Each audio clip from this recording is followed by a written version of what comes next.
Hello and welcome to Living Abroad. My name is Alex and I'm from Toronto, Canada. I've been traveling full-time for the past 2 years. So just recently, some of my subscribers have been asking me, hey, what's going on in Canada? What is this Freedom Convoy I keep hearing about? So I'm going to tell you guys what that is, and I'll show you some footages that are happening right now, some of the most recent footages and some live footages as well. So the Freedom Convoy started with a bunch of truckers that wanted to go between Canada and the US without having to deal with vaccine mandates.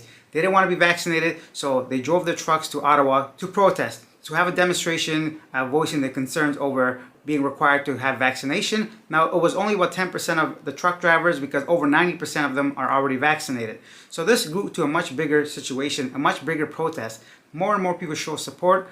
More and more people started funding these truckers. There was a GoFundMe page that grew over almost $10 million that was taken down. Now, this has been going on for about 3 weeks now. So although I'm not living in Canada right now, I still have friends and family and keep up with the news. So I'm really interested in this situation and what's going to develop and what's going to happen. And Ottawa declared a state of emergency, and so did Ontario, a couple of the provinces. And so now the police are taking stricter measures against these protesters. However, they've been growing to a much bigger than just Canada and Ottawa. Now, internationally, it's being recognized. So Australia, New Zealand, France, all these protests are coming up. But people just being tired of living with this COVID restrictions. People don't want to wear masks. They want to be able to go outside or even enter indoor venues to, like, the cinemas and gyms like that. And that's what's going on right now. So start off in Canada and truckers wanted to do their jobs without being vaccinated, but now it's going to a much bigger thing. And so that's what's going on in Canada right now. They're blocking bridges, they're stopping supply chains, and even affecting some companies such as Ford from production, right? So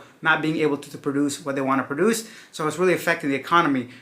So there you go. Those are some images, some footages of what's happening around Canada right now. I would love to know, have you heard about this before? Did you hear about the Freedom Convoy prior to this video? And let me know, where do you live? Are you in Canada right now? Are you in Ottawa or any of these places that are being affected? Let me know your thoughts. Or just in general, how do you feel about the situation? Are you against it or for it? Do you support the truckers? Are you against this stuff? I would love to know your thoughts. Leave them down below. So if you found this video informative or helpful, hit that subscribe button and you can go ahead and check out some of my regular content videos traveling around Turkey, Georgia, Thailand now, and of course other countries in the future. I'll see you guys next time. Bye.